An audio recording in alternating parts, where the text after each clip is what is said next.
my channel. I just wanted to thank all my subscribers again because you guys have been great. This video is probably going to be long, maybe not as long as my last video, but I'm going to get right to it.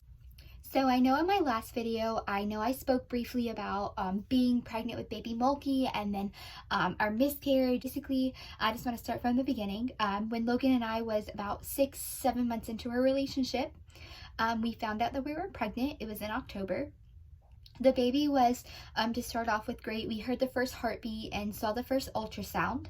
After that, I always had like this really bad feeling about the baby, and Logan would always reassure me like, okay, the baby's fine, everything's gonna be okay, we'll just take it day by day.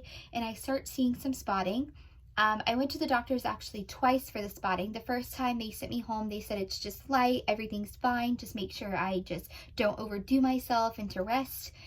The second time the spotting had gotten worse, and when I went into the doctor at the hospital, they had confirmed that there wasn't a heartbeat on the baby, and the baby was only progressed at 8 weeks and I was supposed to be 10 weeks. So the baby had just stopped growing. I actually had to pass the baby on my own.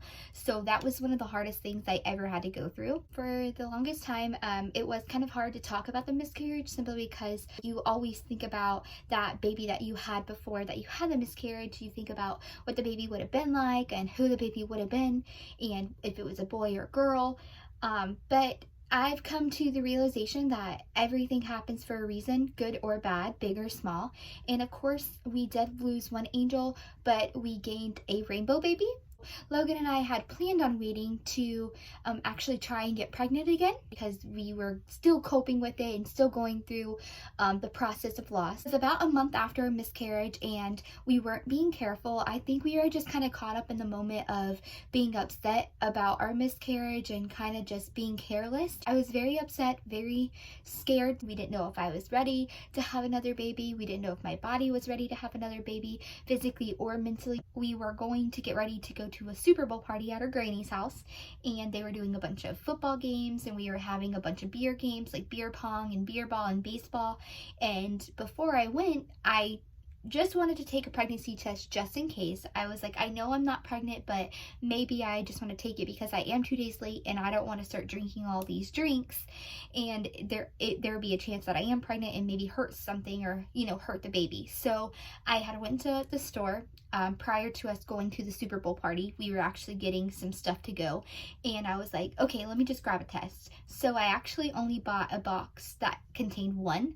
So I brought it home, and before we left, it was mid-afternoon, maybe around almost 1 o'clock, and I took the test and I kind of just sat there, and instantly when I went to the bathroom on it, it was very, very sudden that it said I was pregnant. I was so shocked. I was like, are you serious? How can this happen? Like, I just had a miscarriage not even a month and a half ago. And I was like, I don't know what to do. So at this point, I instantly ran across the house, and Logan was actually going to the bathroom in the other bathroom. And I slid the test underneath the door, and he goes, are you shitting me? So he kind of made it a little funny because he was going to the bathroom, and I said, yes, look, hurry up, get done so you can come out here and hug me. Went to the bathroom and finished and cleaned his hands and everything, and then he gave me a hug. He was like, this is crazy. He was like, I'm so excited.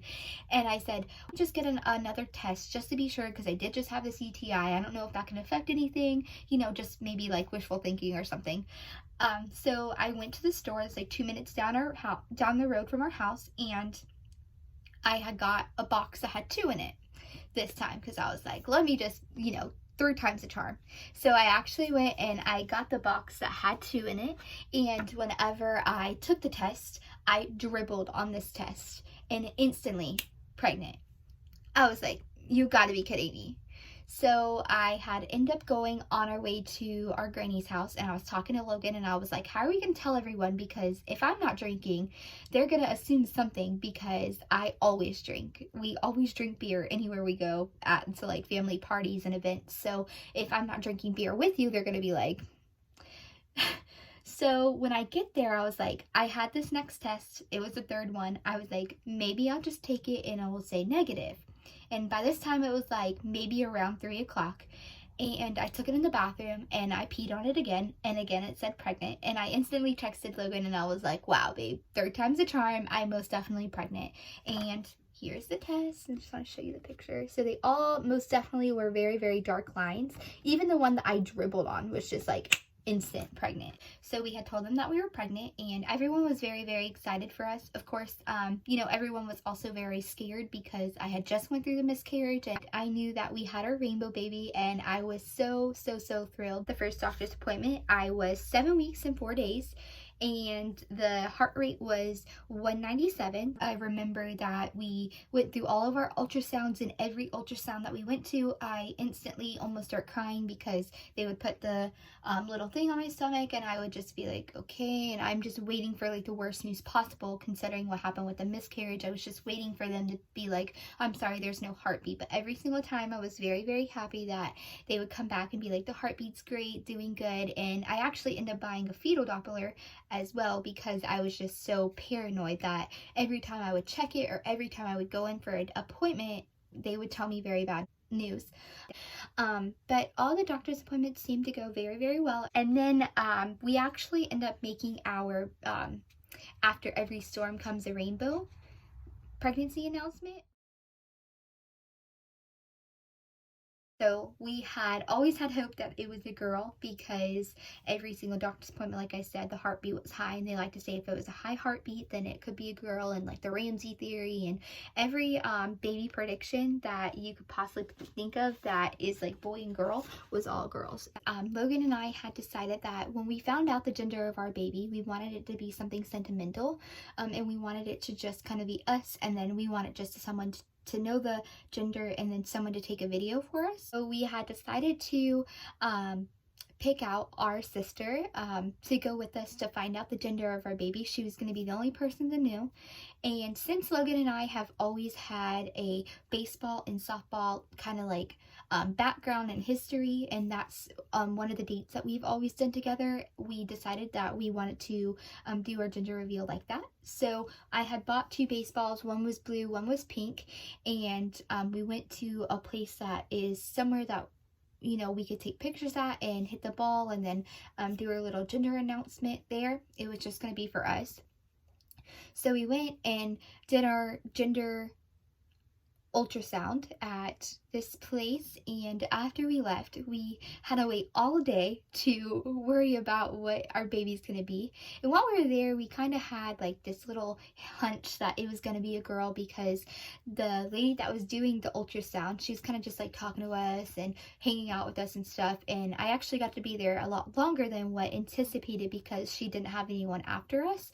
And the baby isn't cooperating, so we're gonna have to get you to move around, do little jumps.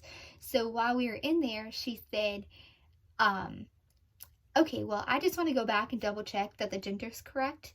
And we're like, you know, if it was a boy, then they're gonna obviously see that right off the bat. But she said, I want to go back and double check. And I was like, So all day from like 1 o'clock that afternoon all the way up until like 5 o'clock that evening when we were doing our gender reveal, we had to like prepare. We were like, oh my gosh, what is this baby gonna be? Like, we really hope it's gonna be a girl. We did not want a boy. We were literally gonna be so upset if it was a boy. I told Logan, I was like, I'm not even going to show our kid our gender reveal thing if it's a boy because you're going to snap the bat that you're using and I'm going to throw a tantrum. And we end up getting to the park and we were so nervous, like walking up there. We were just like, oh my gosh, what are we gonna have? Like, I had this huge anxiety that we don't even know. And so our sister grabbed the ball and we got ready. We did a little couple practice rounds, me throwing the ball to him with regular baseballs because I was literally so scared that I was just gonna like drop the ball or something. Even though I've always thrown a baseball and softball, I was just like, I'm gonna mess this up. He's gonna drop it, he's not gonna hit it, I'm gonna throw it weird. So we did a couple practice rounds, and then finally I threw the ball that had the gender color in it, and the pink came out, and I started screaming, and I ran and jumped on Logan, and we just literally were so excited. And we had to have our sister show us the gender ultrasound, the one that said girl all over it, because we were like, there's no way. Like, we've wanted this baby for so long, and we wanted it to be a girl, and after everything that's happened, I was like, there's no way it's a girl. girl. So we were just in total shock that we were even having a girl, that our dream was finally coming true. The video of us finding out we were having a girl, even though the video isn't the greatest quality because my sister was so excited that the video just kind of like shut down as soon as the pink came out. Afterwards, we did a couple more ultrasounds, and again in the ultrasounds we wanted to confirm that it was a girl, so we got it confirmed like 5 or 6 times that it was most definitely a girl.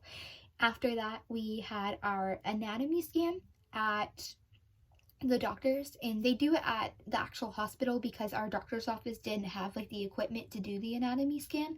And while we went to the anatomy scan, we were in there and they did make sure like her bones and stuff were correct and right size, make sure she was intact all the way, make sure she was growing properly.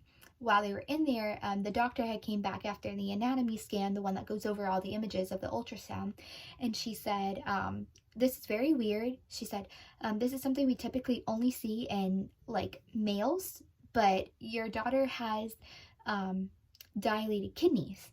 And at this point, we were already so scared because we already went through the miscarriage. We're like, oh great, now we have, you know, what we thought was a perfect baby. Now she's gonna have issues, and we were just terrified that something was gonna be like not something that we can take care of type of thing. So they said, your daughter has dilated kidneys, and we were just at this point freaking out, but we were like, okay, well, what does that mean? Like, does that affect her growth? Does that affect anything on like her kidneys? Will she be able to grow out of it? Just all these questions to make sure that we were going to get the proper care and need that she needed. And the doctor had said, it's not going to affect the growth of her kidneys. It's going to be fine. You know, we'll just schedule an appointment for you to come back at 32 weeks because typically by that time, if it's anything that goes away, it will typically be gone at that point. So we were still very, very scared, and we kind of just went on, of course, throughout the pregnancy, every doctor's appointment. I had went to a couple different places whenever I was pregnant. They have a college that actually does free ultrasounds for expectant mothers. If they don't have the mothers to come in, then they have to practice on dummy. They only do it on Wednesdays, so every Wednesday I would go in and I would get free pictures and free ultrasounds because it was something good for them to practice on, and then me as well to see the baby. And I also confirmed with them as well that her kidneys were still dilated, and at this point I was probably around like almost 25-26 weeks. So at this point we were still very scared that she still had the dilation and that she wasn't going to be able to grow out of it. My anatomy scan checkup, that was at 32 weeks, and they went in, did a bunch of ultrasounds and a bunch of pictures as well again, and they actually confirmed that the dilation was completely gone and that our baby was very healthy and her body was on track. And at this point I was 32 weeks. Our daughter was 5 pounds, and I thought for sure, I was like, this baby is going to be so big, I don't know how I'm going to prepare for this.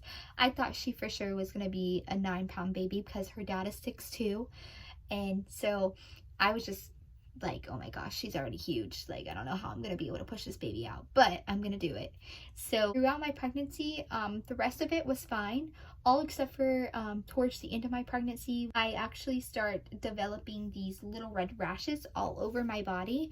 At first they thought they were ICP, so I ended up going to the hospital just to get that checked because I would literally lay in bed and just cry at the point where I would just itch myself all over, and I had little scabs all over my body because I would itch them so bad. And I would take Benadryl, and I would put calamine lotion on it, and nothing would ever work. And I was to the point where literally I would just sit there and just scratch all over all the time. Didn't matter what I was wearing. The only thing that helped was taking a shower. And so my doctor had confirmed that it was an ICP, and then they thought it was this disease called PUPS, which is basically like ICP but just a little different. And they confirmed that I didn't have either one of those. They were like, well, we can schedule you to go see a dermatologist. And I'm like, I didn't have this before I was pregnant. Like, it was literally just for my pregnancy. Thankfully that ended up clearing up, and all those ended up going away towards the end of my pregnancy as well. Last like couple weeks of being pregnant, I got really like miserable, and I was just ready to get the baby out of me. Like, please, I'm ready. I'm done to be pregnant with both of my kids. I didn't show me being pregnant until I was almost 6 months pregnant. So by this time I had finally got to the point where I had to wear yoga pants all the time, which I was super excited to start showing my belly. But then again, at the same point, I was like, I can't wear my regular clothes anymore. I have to get maternity clothes. But I had gotten really big at the end. I got to the point where it was really hard for me to get dressed. It was really hard for me to put my shoes on, and I started getting stretch marks.